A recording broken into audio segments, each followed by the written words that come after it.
Matrix is proud to be the exclusive sponsor of Shorts with Liz Clark.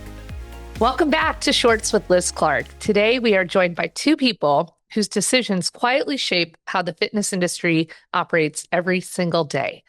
Bill Davis, CEO of ABC Fitness, and Jeff VanDixhorn, CEO of Dexco. These companies sit at the center of member engagement, operations, payments, and increasingly AI-driven intelligence. With the industry facing rapid technological change, from smarter automation to new models of member engagement to evolving payment systems, I wanted to ask both of these leaders how they're navigating this moment. Bill, Jeff, thanks for joining us. Yeah, thanks for having Liz. me. It's a pleasure being here. So before we dive into the questions, I want to just give listeners a quick context on the scale of both of your companies, because so much of the industry runs on the platforms that you both lead. I'm going to go ahead and start with you, Bill. ABC Fitness has been a major player for decades. Can you give us a quick snapshot of how long ABC's been around, what the platform provides today, and a few of maybe the well-known brands that you serve? I'm happy to. Again, thanks for the opportunity. ABC Fitness has supported the industry, as you indicated, for now more than 4 decades. And we're very proud of the fact that we're powering over 40 million members. And that represents in excess of 30,000 unique facilities. And we are actually also supporting a little over 500,000 coaches and personal trainers. And by virtue of all that, we're now processing a little over 14 billion in payments on an annual basis. And what we talk about in terms of a little bit of our uniqueness is we not only power gyms of all sizes, but we also support studio boutiques and, as I mentioned before, independent trainers or coaches. And we're now doing that on a global basis with customers in now over 100 different countries. And some of the brands that your listeners would be familiar with that are our customers are brands like Planet Fitness, Crunch Fitness, Gold's Gym, Lift Brands, Strong Pilates, and Jazzercise, and really providing each of them end-to-end capabilities from everything from onboarding new members, all the way through that connected experience. Wow, those are tremendous brands. Thank you so much, Bill, for sharing that. And now I want to jump over to you, Jeff. Dexco has supported the industry for many years across clubs, studios, and community organizations. So give us the short overview of your history, the solutions you provide, and maybe some of the recognizable groups that rely on Dexco. Yeah, thanks, Liz. Thanks for having us on, and it's fun to be on here with you, Bill. We get to cross paths a lot, and it really enjoyed working with you guys as well. So yeah, Liz, we at Dexco service, as you mentioned, across a lot of the health and wellness space. So all the way from fitness clubs to boutique studios. We have a big presence in community nonprofit space as well. So similar to Bill, have a pretty broad reach. We're primarily in the U.S. and Canada, so not as much of an international presence, but service about just under 20,000 locations, about 30 million members, process just under 10 billion in payments. So have a really good view of kind of the entire landscape of fitness and health and wellness. So and then in terms of brands that we serve, we service Equinox. Interestingly enough, we service Crunch Corporate, and ABC does the franchise groups. We service Gold's Gym Corporate. So we have some crossover with ABC, and obviously, Bill, you guys do the franchise side. And then we have groups like Midtown Athletic Club. Chris Crater, your former board chairman at ACAC and Weld Health founder, also is one of our customers. Chris Crater, total deadbeat. I'm just kidding. No, my former chairman, Chris, is awesome. So thanks. So, listen, Bill, I want to start with you. When you look at the current fitness sort of tech climate, what would you think are maybe some of the biggest pressures or maybe expectations that are shaping how your platforms really are evolving or need to evolve? Yeah, great question. I think about it a couple different ways. I'd start out by saying, the operators of these clubs and fitness facilities, they're navigating rising consumer expectations that Mhm. are very much centered around more personalization. And I would say you've seen an acceleration of this very much since post pandemic, and they're contending while a need to provide more personalization with tighter margins and the acceleration of digital adoptions. So what that results in for us is it's really pushing us to think about how our platforms can deliver more automation, more personalization, and more measurable ROI, or return on investment. And I would also add to that the market is expecting more real-time unified data that Mhm. affords them more predictive insights and integrated workflows that reduce the friction in the delivery of that personalized experience. So it's again very much about improving that overall experience, both for club operators, but also for their members. Yeah, I think Bill, you talk about this sort of expedited timeline that's happened, and moving over to you, Jeff, here, that AI adoption is moving so much faster than expected. I think a year ago we were talking about it like, well, Yeah. maybe you guys weren't talking about it, but I was talking about it a year ago, like, oh, isn't this kind of cute? But now it's real, right? And it's Yeah. here. And so looking at that, how has that accelerated your internal development timelines? And what are some of the areas on your platforms that you think are going to be impacted the most, Jeff? Yeah, great question, and really it has accelerated at light speed. I think we've looked at it in two ways. So we look at it internally. So how do we use these products, at Daxco to improve our, productivity in terms of not just our engineering, so our output in terms of delivering product, quality of product, but we're utilizing AI across all our functions, our sales team, our marketing team, our operations, right? So it's like we're experiencing the need to become more efficient, to automate manual tasks. And so that's our internal side. And then we look at it externally and we say, okay, how can this benefit our customers? As Bill mentioned, there's a lot of opportunity to benefit our customers here. And so we've gone to the extent of now we have, and this is new in the world, AI product management and engineering teams that they are only focused on AI products, because ultimately what we're after is we're trying to solve outcomes, right? And so is AI a tool to create an outcome for our customers, right? And so that becomes multifaceted. It's are we then delivering that in connection with our product, and whether it's their customer service call deflection, whether it's upsells, whether it's member acquisition, member retention. It's like the AI is obviously consuming that data, but then how does it deliver itself in the experience to the club and the member? And then we also have partners that are building agents and they want to attach to our platform. So it's like, okay, so now we need to make sure, like, hey, is that being done in a way that's smooth and efficient, or can they get the right data they need? And then also, are we protecting this data? So there's a lot coming really quickly. And I think it's important for those of us that are in the technology space to be kind of seeing around the corners, not just from like the efficiencies and the automation and the productivity, but also from the protection, of the data that is being consumed, out there as well. Yeah, I think you talk about something like when you say AI engineering and what that means. I Yeah. mean, it's a whole career field, I think Yes. that, right, Absolutely. that's just Yeah. emerging right now, and things that I should probably be pushing my kids to be doing. Bill, you touched on this a little while ago that operators want automation, but they also fear losing the personal touch. So let's start with you, Bill, and then we'll go to you, Jeff, on how do you balance an AI-driven efficiency with the human-centered service of fitness that we rely on?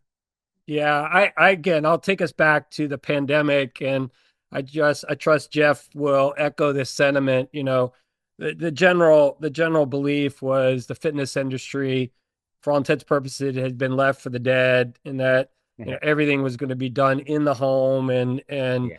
that Yeah, we were going to be the next we blockbuster, were I going to be think. the next blockbuster. And again, what's fundamentally different about the fitness industry is that personal relationship. Yes. It is a practical matter. It is a staple or a cornerstone to healthier living in terms of the relationships and that embedded kind of encouragement that you naturally get. So in that spirit, we design AI to amplify, not Mhm. replace that personal relationship that fitness naturally relies upon.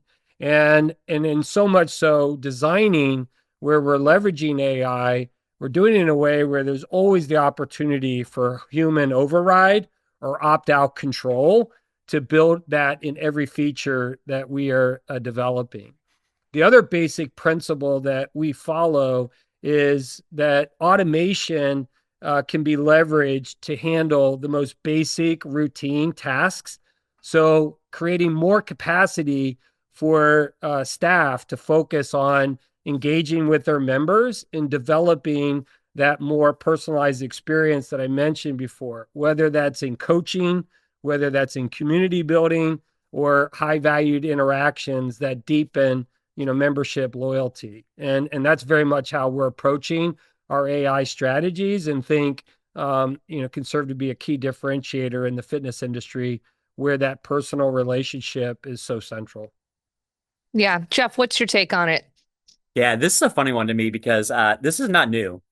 This whole idea of automation. I feel like I've been answering this question for 20 years. I founded Club Automation, so we named it Automation, and we've had this conversation all the time. I think back to the days of clubs having binders on desks, where paper registrations are coming in and paper memberships, and payroll was done manually for trainers and all of these things, right? And the conversation that we would have with club operators is like, oh, well, we're going to lose the personal touch with the member at the front desk, or, all of these things that were happening. And it was like, oh, no, no, no, that is going to be freeing you up to spend more time with your members and to engage with your members. And all of that was so true and is now still true. So to me, this is just a continuation of like, what are the tools we have? And we've been building software to automate things for a long time. And now it's like, okay, AI is a new tool.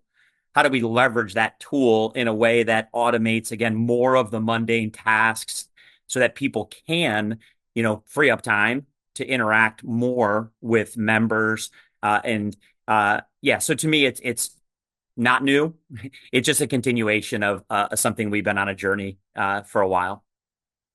So you said something that made me giggle a little when you said paper binders, Yeah, because I've got business cards in yeah, binders yeah, that I just can't let go. Like, I know all of that yeah, is available, but it's because we're all of the same generation, yeah, and again, my kids saw that and they were like, "What on earth is this? Like, can't you just yeah, Google?" I'm like, "Yeah, I can," but I also have this binder that I yeah. put a lot of work into making this binder, and we're going to use this binder, damn it. So yeah, Yeah. yep. Yes. So It's a true. safety blanket of sorts. Huh? Yeah, exactly. Yeah. Yeah. Yeah. Yeah. Liz, I remember so many times people saying, well, wait a minute. So if I don't write it in this book, where is it? Like, like it's there. Don't worry. Like Yeah. it's safe. So and I think some of that is just the fear of new technology, and sometimes rightfully so, right? I think with AI, like we need to have a healthy awareness of, what's the benefit, but then what do we need to protect ourselves against in terms of, data, security, all of those things. Yeah. Yeah. So maybe the lesson is keep the binder just in case. Yeah. As That's a that's Mhm. backup. that's yeah. Oh, Bill, what are some of the most maybe realistic sort of high value AI use cases that operators should expect to see widely available in the next 12 to 18 months? And I hope that's a fair question. It's a tough question, but I think if Yeah. there's anyone that can answer it, it's you all. No, more than fair. In fact, I often talk internally about it's not a function of having enough opportunities to pursue. It's the exact opposite. It's how do we go about Mhm. the prioritization and delivering the most valuable, kind of capabilities to our customers, in a manner that again improves their overall experience and efficacy And so in simple terms, I view it as a very target rich kind of environment in that sense. So what you can expect from ABC, and I trust these will be common to some of the things that Jeff and Daxco are working on as well. But start with predictive retention tools. Again, I often say to be an effective club operator, you got to be really good at attracting new members, but even better at retaining them. And AI and the decision support that AI brings about, we see being very impactful in the overall effort to improve member retention. Intelligent billing, and that's everything to do with the type of billing, but also its efficacy in terms of optimizing it to drive lower cost on behalf of our clubs. Automated follow-ups in our business. Support and member support specifically is a big part of the service proposition or value proposition that we offer our customers. So agentic support capabilities will become standard in all of the aspects of conversion to new members, collections, and overall member satisfaction. In addition to that, some of the other capabilities we're very excited about are things like AI assisted coaching. So again, this goes more into the personal trainer space, but thinking about dynamic workout planning and personalized engagement nudges or encouragement that scale as the enterprise, is operating increasingly at higher degrees of complexity. And it's worth noting that those capabilities are available not just to the largest operators, but to the smallest operators as well. And then, as I mentioned earlier, agentic AI, in introducing it in a way that really is aimed to improve that member support experience, is something that we're focused on and experimenting around. And that's you put that in context.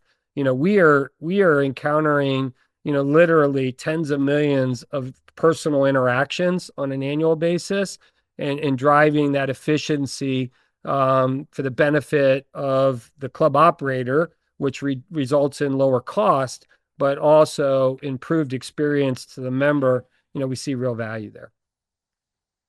Yeah. And what responsibility, honestly, that companies like both of yours have with having that kind of data and what that means. And so to be an upfront operator and a trustworthy partner, I think is so important, which is part of the success of both of your companies, from my perspective. So Jeff, you talked a little bit about this a bit ago, that there's been some trends, over several years, and one of them has been software consolidation.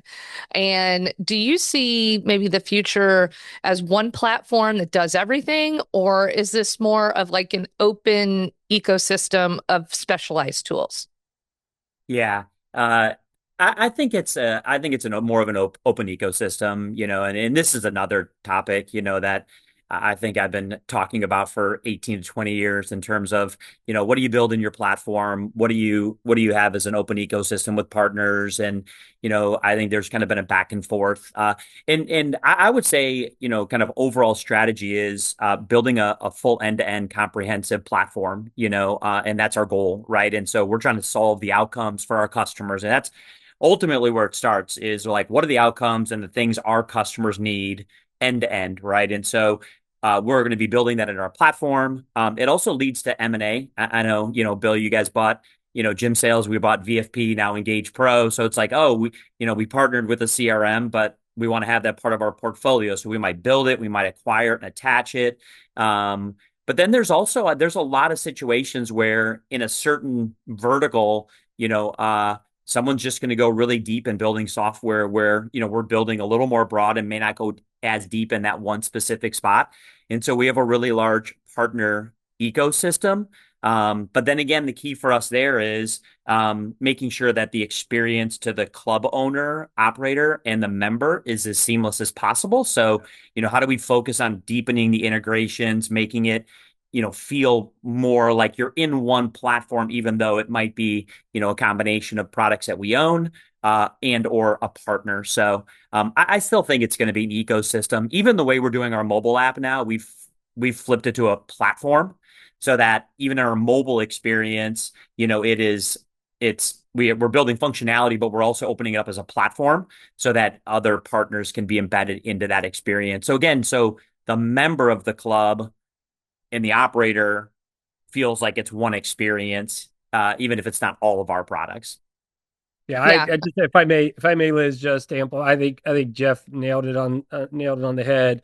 In way I think about it is operators want simplicity, Yeah. and I often remind myself, while there are some large brands that define the fitness industry, for all intents and purposes, it is made up of a lot of small to medium sized business operators, and they inherently need that simplicity. But the way it's going to come about is that integrated experience that Jeff talked about, which is a complement of that connected core platform with an open ecosystem. Because nobody, Jeff, myself, anybody is going to be able to, and nor would the market be accepting of an all-in-one monolithic solution. Yeah.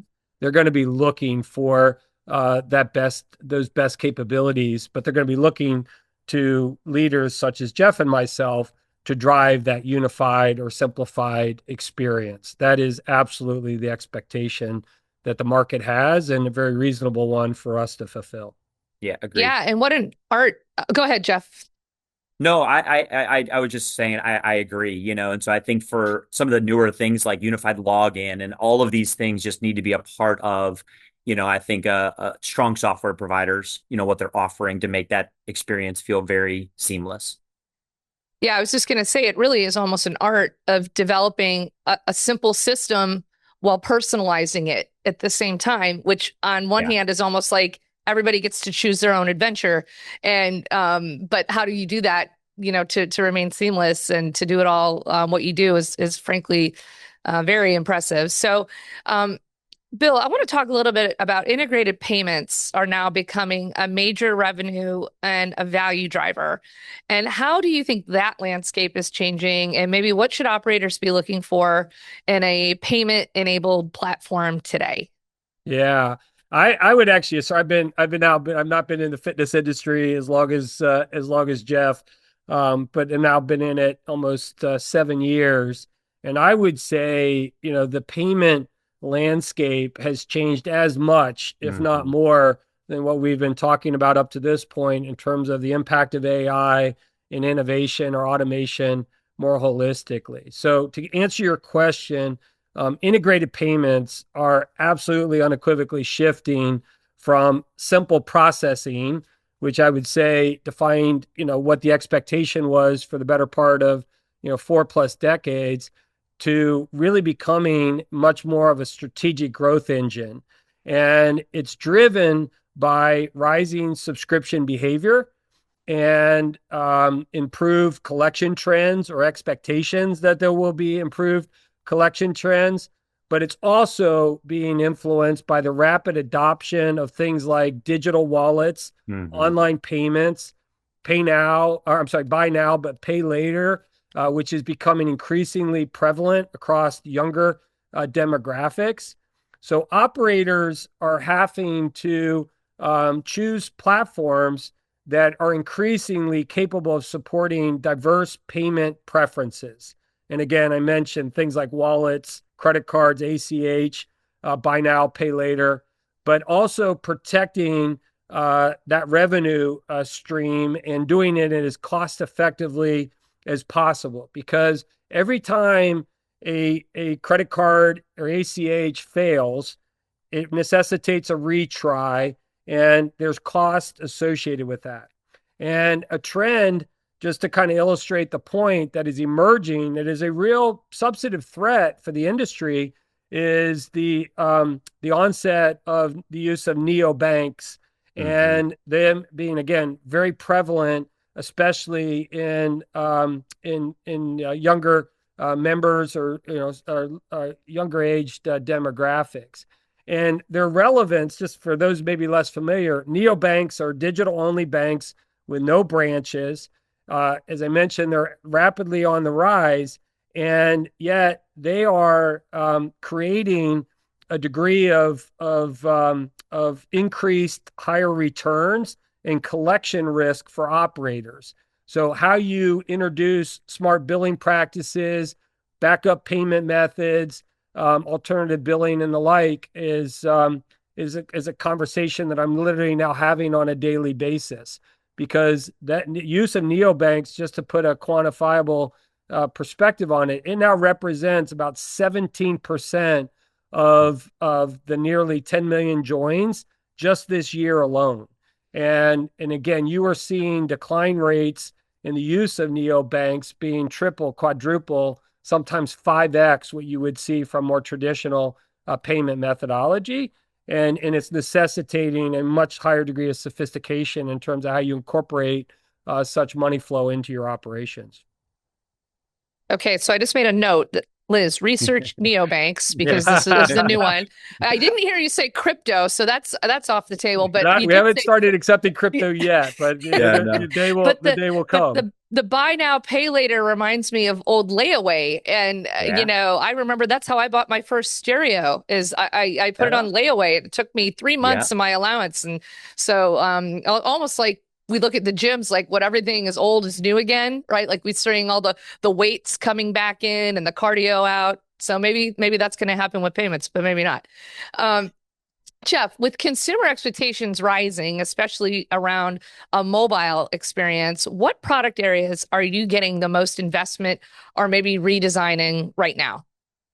Yeah, we went through a full redesign of our mobile experience and excited about what we're doing. I think this is not like this year's news, but mobile is being able to, transact via mobile is absolutely critical. And it's been for a number of years now. And, we talk about in our world, mobile first, when you build things, build it mobile first. So it's optimized for a phone and et cetera. And it's just absolutely critical in our world to provide our customers, members, an experience to interact with the club via mobile. And that's everything from joining to participating to communicating to payments to receiving their monthly check-ins for their insurance reimbursements. Like everything that you would want to do with a club needs to be embedded in there. And then Bill talked about training, nutrition, all the things that members want to experience sometimes at the club, but also virtually as well. So, and I think the thing that, and I touched on this earlier, that we're also seeing is, that those are the things that we're building into mobile, but also opening up that ecosystem. So just like we're opening up the ecosystem of our platform, in our mobile platform, opening up that experience as well. So, if a group is like, we have Les Mills and we want that experience in our mobile, right? And not something we provide. It's like, great, we can do that. We can put that into the mobile experience. So the member's not logging into, a Daxco mobile app, but then a Les Mills somewhere else. But it's like, hey, it's all in that experience. And so again, it's what are the needs of the customer and the outcomes they need, and they want simplicity, right? So on the mobile, it's got to be there, the interactions that we built, but also, whatever other tools they want to use can be in that mobile experience. So they're going to one mobile application for everything.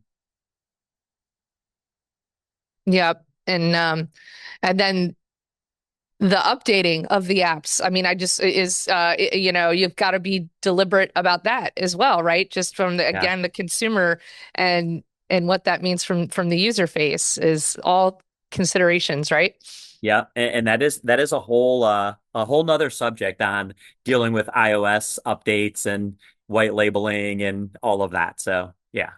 Yeah. Well, listen, maybe that's going to be our next episode, because they do call this shorts for a reason. And so we're going to close it out. And I'm going to ask you both maybe the same question. Maybe I'll start with you, Bill, and then we'll end with Jeff. And so just as we as we look ahead, what do you think is one capability or maybe shift that operators aren't really talking about yet, and that really should be preparing for? Let's start with you, Bill. Yeah, I'm not sure it falls in the category of them not talking about it. I think they are. I think they're trying to determine, its impact on their operations, and it's very much in keeping with what we've, talked about thus far.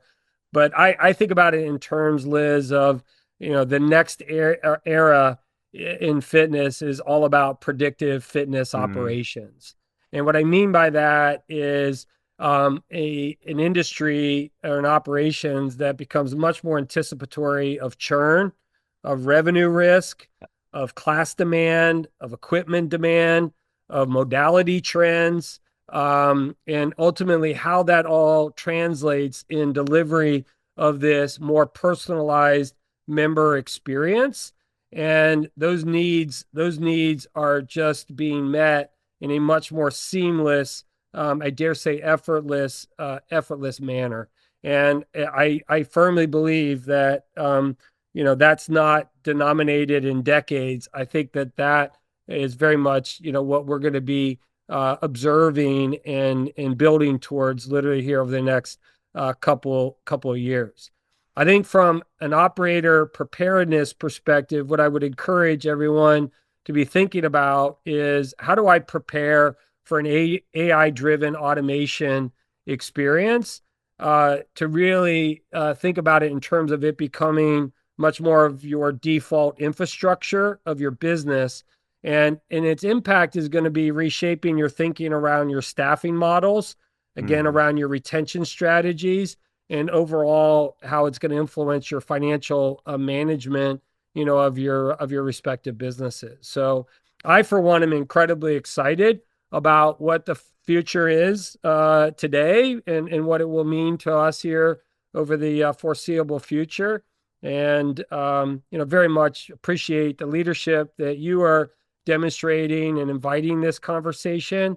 And, look forward to it continuing on future short episodes. Thank you, Bill. Okay, now we're going to go in closing with you, Jeff. What are your thoughts on the same question? Yeah. So first of all, agree with you completely, Bill. It is interesting. We have had this data for a long time, and I am so excited about, like, what can we actually do now, right? And so some of these learning models, I've asked people for, and I've been a club operator, still own some clubs. It's like, okay, we have this data. First of all, how do you analyze that much data? So now we have the ability to get the data organized. We can analyze the data, and then it's like, okay, once you have that information, what will you do? What's going to change behavior of your member, right? And so now we can start to test these things in a way that's like, not like, oh, one of my fellow gym owner friends did this and it worked, a free guest pass or a whatever, like, what is it that really changes behavior? And it's like, there's now technology that we can, like, leverage to get this behavioral understanding, to, I think, really do something that club operators have wanted to do for a long time. They've tried to do it in ways that are just really difficult. And now with technology, it can go a lot faster. But that is not my closing. I think what's really fascinating, and Bill, you mentioned this earlier, is the change in the payments world is mind-boggling to me, and how quickly that has changed. And we've been talking about AI, but in the last year or two, just the rapid change in the payments landscape, alternative forms of payment Bill talked about, just, whether it's surcharging, cash discounting, like all of the things that are happening in the payments landscape. And, that is an expense to our customers. It's also and there's a new expectation, in terms of a modern form of payment and how you interact, with those transactions. I mean, just all the things that are out there. Bill mentioned a bunch, but it's like, yeah, can I Venmo my monthly dues? Can I Zelle? Can I whatever it is, right? And so, I think for us and ABC in the same way, we need to build out, the framework, that we can provide a lot of these options, right? But also then make sure that we're protecting the club operator, from, just being a secure, platform, because again, this is also like AI data. This is really sensitive information. And we take that, very seriously in terms of how we protect that. But again, it is like I never had a conversation so much about payments than in the last year. It's like, it's one of the things that customers and prospects want to talk to us about, which was not the case, a number of years ago. So very interesting. And more to come. Well, gentlemen, thank you both so much for joining me today on this episode. You two are some of the most brilliant people, I think, in this entire industry, and so I'm honored to be on this podcast with you, and just to say that you're both good people too. So I enjoy working with you all and watching everything you're doing and all the good work that you're doing for the fitness community. We appreciate it. So thank you for joining us, and we look forward to seeing you soon. Thanks, Liz. Thanks, Liz. Matrix is proud to be the exclusive sponsor of Shorts with Liz Clark. With over 20 years as a dedicated supporter of the fitness industry, we're thrilled to continue a partnership geared towards success for all those who believe in better.